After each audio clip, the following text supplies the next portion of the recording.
ईश्वर का भजन करो। और भजन करने की युक्ति विधि किन्हीं सदगुरु से, संत सदगुरु से जाकर सीखो। मैं नहीं बताऊंगा, सदगुरु बतलाएंगे, उनसे जाकर सीखो। ये उनका उद्देश्य है। शास्त्र में योग शिखोपनिषद में उन्होंने कहा कि कर्मधारम गुरुम प्राप्त तदवाक्यम फलवर्धनम अभ्यास वासना शक्तिया तरंति भव सागरम। गुरु को कर्मधार मल्लाह पाकर और भगवत भजन करने की इच्छा को दृढ़ नाव पाकर अभ्यास करने की वासना की शक्ति से लोग भवसागर को पार करते हैं। स्पष्टता है। तो वह जो था शूद्र, जो शिव जी को तो मानता था लेकिन गुरु को नहीं मानता था। एक बार गुरु का घोर अपमान कर बैठा।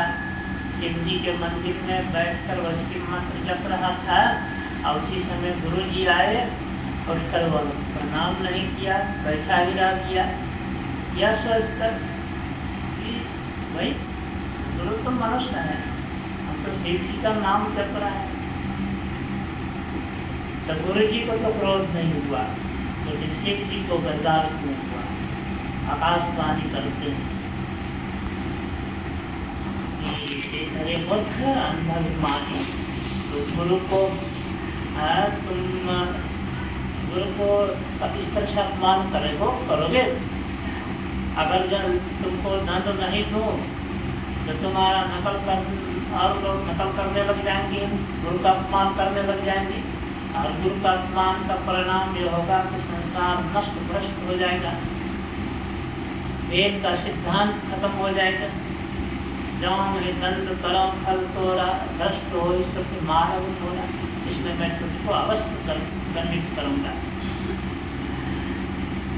तो श्राप दे दिया कि जा तो अजगर बन जा, और उसके बाद तमाम तेज योनियों में भटकता है।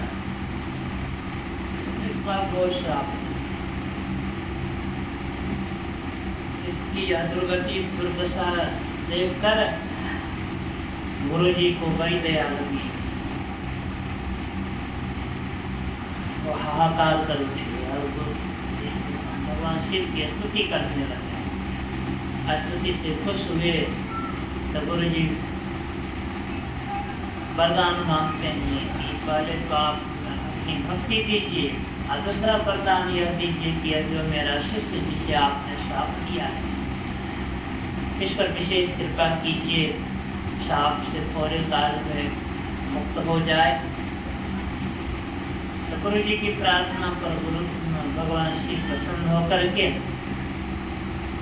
कहने लग गए कि यद्यपि इसने कठिन पाप किया जिसका जो क्षमा के लायक नहीं है, फिर भी आपकी साधुता से, आपके परोपकार की भावना से खुश होकर मैं इस पर विशेष कृपा करूँगा। इसको जन्मने मरने में जो दुख होता है सो इसको दुख नहीं होगा, और यह जहाँ चाहेगा वहाँ चला जाएगा। सब जन्मों में इसका ज्ञान बना रहेगा, सब जन्मों में ज्ञान बना रहेगा, जहाँ चाहेगा वहाँ चला जाएगा। ये सब आशीर्वाद करती है। तो उसी श्राप के अनुकूल अजगर बना, फिर दूसरे तीसरे जन्म में होते होते होते होते बहुत जन्म भटके। कवन जोनि जननो जग नाही, मैं खवेश भ्रमी जग में। इतनी जोनियाँ संसार में 84 लाख दुनिया है, उनमें असंख्य जीव शरीर, और सब जोनियों में, सब शरीरों में होते होते अंत में मनुष्य शरीर में फिर आए। बीच में भी मनुष्य शरीर में आए, देव शरीर में भी गए हैं, और अंत में ब्राह्मण के शरीर में जन्म, ब्राह्मण कुल में जन्म। सब जन्मों की बात याद थी, तो अब विचार करते हैं कि बहुत भटका, बहुत दुख होगा, अब मनुष्य का शरीर मिला है, अब इस शरीर में भगवान का भजन ही करूँगा। अब भजन करके मुक्ति को प्राप्त करूँ, मैंने अब जन्म मरण के चक्कर में नहीं पड़ूँ, यह दृढ़ निश्चय कर लिया। तब भजन के सिवा और कुछ सुहाता नहीं था। केवल पिता पढ़ाई, पिताजी ने उसको पढ़ाने का बहुत प्रयास किया, लेकिन अब पढ़ नहीं सके। राम ने लौलक किया, भजन के अलावा और कुछ सुहाता ही नहीं था। पढ़ने लिखने को तो उन्होंने इतना घटिया शब्द से संबोधित कर दिया कि जो राम का भजन छोड़कर पढ़ने लिखने में समय बर्बाद करता है, वह मानव का कामधेनु को छोड़कर दूध के लिए वह हरी गधी की सेवा करता है या आग को ढूंढता फिरता है। ये उनका अपना सिद्धांत है, लेकिन जनरल सिद्धांत नहीं कर सकते हैं। जनरल सिद्धांत मतलब सब लोगों के लिए नहीं किया, वो पढ़ाई पढ़ना लिखना ही सिस्टम नहीं चाहिए, सो बात है। गुरु महाराज ने कहा कि सबको कुछ न कुछ पढ़ना लिखना चाहिए, बच्चे को तो पढ़ना ही चाहिए, जवान को भी और बूढ़े को भी। ये यहाँ तक कहा कि बूढ़े को भी कम से कम इतना पढ़ लेना चाहिए कि जिससे कि शांति संदेश कर सके। तो किसी भी उम्र वाले को पढ़ने के लिए कहा, क्योंकि विद्या बहुत बड़ी चीज है इस संसार में। विद्या से बोलने की कला आती है, जीवन यापन का आधार बनती है, समाज में सब बनकर रहते हैं, इसलिए विद्या जरूरी है। इसलिए बड़े बड़े अवतारी महापुरुषों ने भी विद्योपार्जन के लिए गुरु जी के पास गए, गुरुकुल गए और विद्यार्जन किया। गुरुगृह गए, पहन रघुराई, अलग काल विद्या स्वरूपाई। अवतारी महापुरुष भगवान श्री राम जी गुरु के यहाँ पढ़ने, भगवान कृष्ण भी गुरु के यहाँ पढ़ने गए और सब संतों ने भी पढ़ा। हाँ, कुछ संत ऐसे भी जो कि कुछ भी नहीं पढ़े, जैसे संत कबीर साहब। उसी तरह से रामकृष्ण महाराज पढ़े, तब पढ़े, रामदास जी महाराज भी कुछ ही पढ़े थे, तुकाराम जी बिल्कुल नहीं पढ़े। इस तरह से कुछ संत हुए जो कि पढ़े लिखे, लेकिन हाँ उन लोगों ने भजन ध्यान किया और ध्यान करके अपने अंदर ही सारा ज्ञान को हासिल कर लिया। कबीर साहब ने कहा कि जो के मारे समुद्र में निष्ठा जाय आकाश, बगल मंडल में घर किया हीरा पाया दास। मैं मर जीवा समुद्र जब के मारी एक, मुट्ठी लाया ज्ञान की जाने बस मैं। मतलब क्या हुआ कि आप नहीं भी पढ़े लिखे हैं, ध्यान करेंगे, ध्यान करके अपने अंदर अगर चले गए तो सारा ज्ञान हासिल हो जाएगा। क्योंकि ज्ञान का खजाना आपका मस्तिष्क है, पुस्तक नहीं। पुस्तक में जो ज्ञान है तो बहुत अल्प ज्ञान है, ज्ञान का छोर भंडार तो आपका मस्तिष्क है। विवेकानंद जी महाराज ने कहा था, मामा मस्तिष्क अनंत ज्ञान का भंडार और अछोर पुस्तकालय, अछोर पुस्तकालय। तो वह अगर खुल जाए, इतने बड़े ज्ञानी हो जाएंगे, इतने बड़े ज्ञानी, दुनिया में जितनी भाषाएं, सब भाषा के जानकार हो जाए।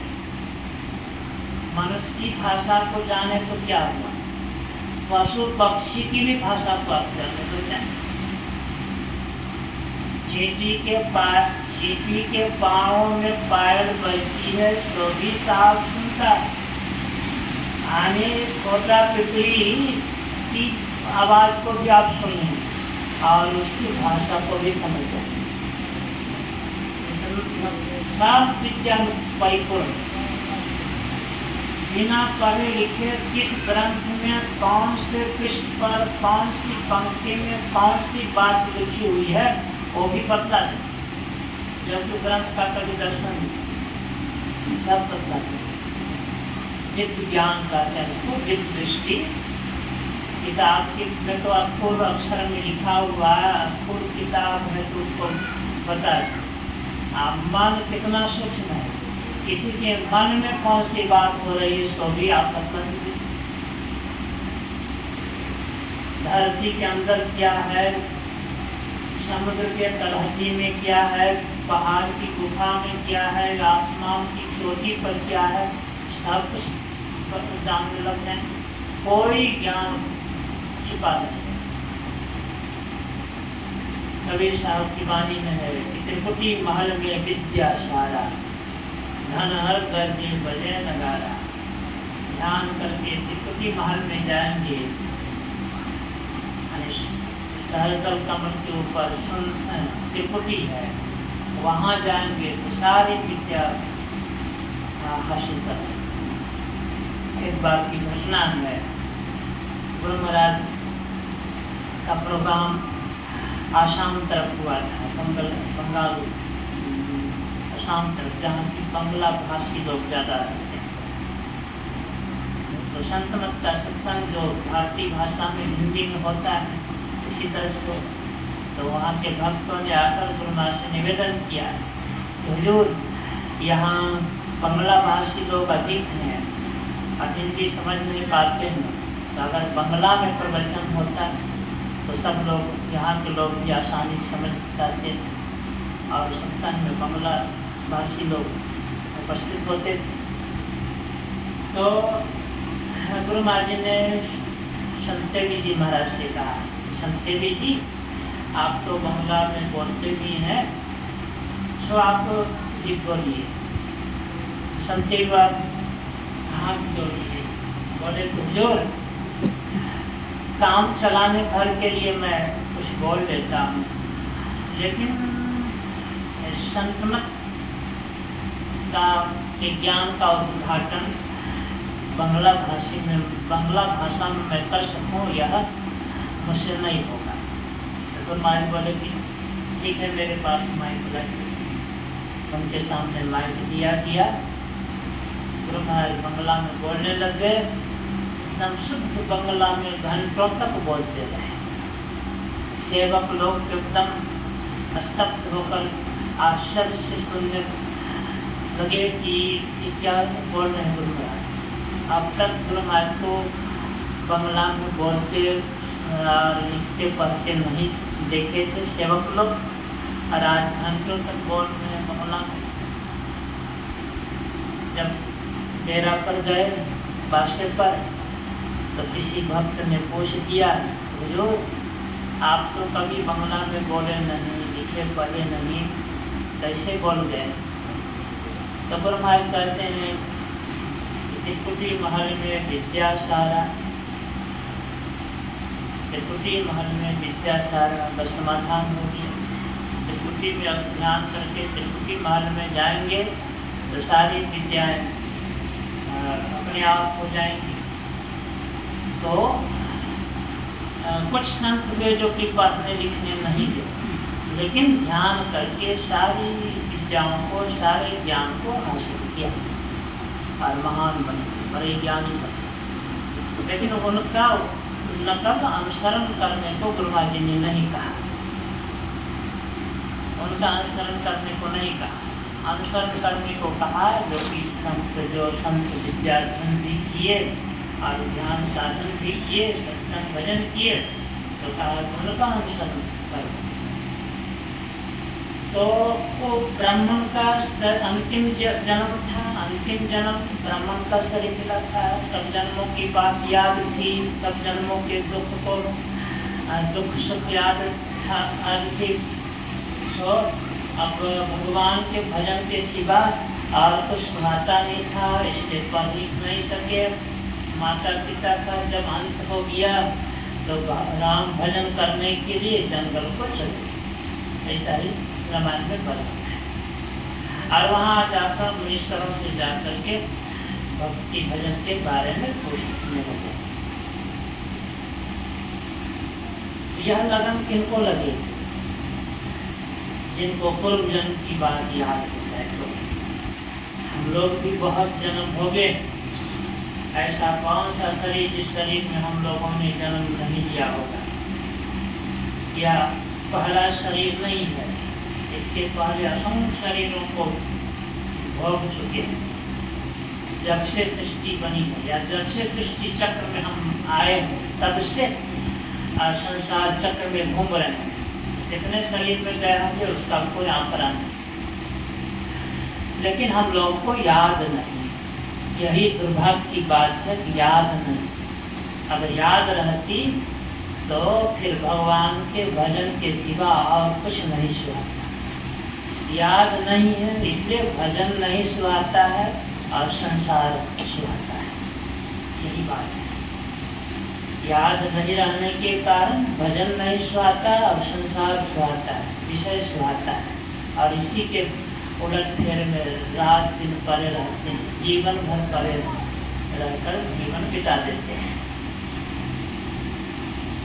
जिन जिन महापुरुषों को पहले की बात याद आई तो उनके जीवन को पढ़कर देखिए तो पता चलेगा कि वो भगवत भजन पर कितना जो। सुखदेव मुनि को भी जन्म जन्मांतर की बात याद थी, तो वो माता के गर्भ से निकलते ही नहीं, माता के पेट से निकलते ही नहीं थे, भजन तो माना जाते। पिताजी ने कहा, ब्रह्मा जी ने कहा कि नियम नहीं है माता के पेट में इतना दिन तक बच्चा का रहना, माता को कष्ट होता है। निकलो, आपने बाहर निकलूंगा आपकी माया व्याप्त कर जाएगी, इसलिए मैं मुझको यही आनंद है, यही भजन करता हूँ। आप पर मेरी माया नहीं बनेगी, निकलिए। निकले तो जंगल की तरफ चल पड़े। 12 वर्ष तक रह गए थे, 12 वर्ष तक कुमार निकलिया जंगल की तरफ। कभी साहब की वाणी में है कि सुखदेव आचार्य दुख के दर्द से माया त्यागी हो। तो पिताजी भी इसके पीछे चले, बेटे कहाँ जा रहे हो? जंगल भजन करने के लिए। घर में भजन नहीं होगा? नहीं, घर में बहुत झंझट है, बहुत बखेरा है, यहाँ नहीं करें, दुकान में बैठ कर। पिताजी पूछते हैं कैसा लोग जो पुत्र जन्म लेते, पुत्र पैदा करते हैं, उसका उद्देश्य होता है कि पितर को त्राण दे दे, मुक्ति दे दे। और तुम तो जंगल चले, तुम अपना पुत्र का फर्ज कहाँ निभाया? तो सुखदेव मुनि कहते हैं कि पिताजी सुनिए, कोई किसी को मुक्ति नहीं देता, कोई किसी को त्राण नहीं देता। लोग अपने ही कर्मों से मुक्ति को प्राप्त करते हैं। मुक्ति प्राप्त करने के लिए भगवान का भजन आप भी कीजिए, मैं भी करने जाता हूँ। पुत्र के भरोसे मत रहिए, ये कहकर आगे बढ़ते हैं। असंसारी लोगों का मन की मान्यता क्या है? पुत्र गतिर नास्ति। आप पुत्र वाले को माने क्या बोलते हैं जाति भाषा में? निपुत्र को गति नहीं मिलती, मुक्ति नहीं मिलती है। जिसको पुत्र है मरने के बाद अग्निदान कर देंगे, पिंडदान कर देंगे, श्राद्ध कर देंगे, तो मुक्ति मिल जाएगी। इसी भरोसे दुनिया के लोग बैठे हैं। संत लोग कहते हैं कि बेटे पोते के भरोसे मत रहो, मुक्ति का साधन अपने से करके जीवन काल में ही मुक्ति को प्राप्त कर लो। मरने के बाद जो मुक्ति होती है वो मुक्ति नहीं है, वह तो कल्पित बात है। पिंड पातेन या मुक्ति सा मुक्तिरनपमन्यते देहे ब्रह्मत्व मायाते जलामाम संभवम यथा अनन्नताम यदा याति तदा मुक्त सोचते। देवी जी ने कहा कि मरने के बाद जो मुक्ति मिलती है वह मुक्ति नहीं है, बल्कि जीवन काल में ही जो अपने जीवत दशा को मिटा दिया है, ब्रह्म से मिलकर ब्रह्मवत हो गया, जैसे नमक समुद्र में मिलकर समुद्री हो जाता है, वैसे जिन्होंने जीवन काल में अपने को कर लिया, बस वही असली मुक्ति है। हम मरने के बाद जो मुक्ति मानते हैं वह असली मुक्ति नहीं है।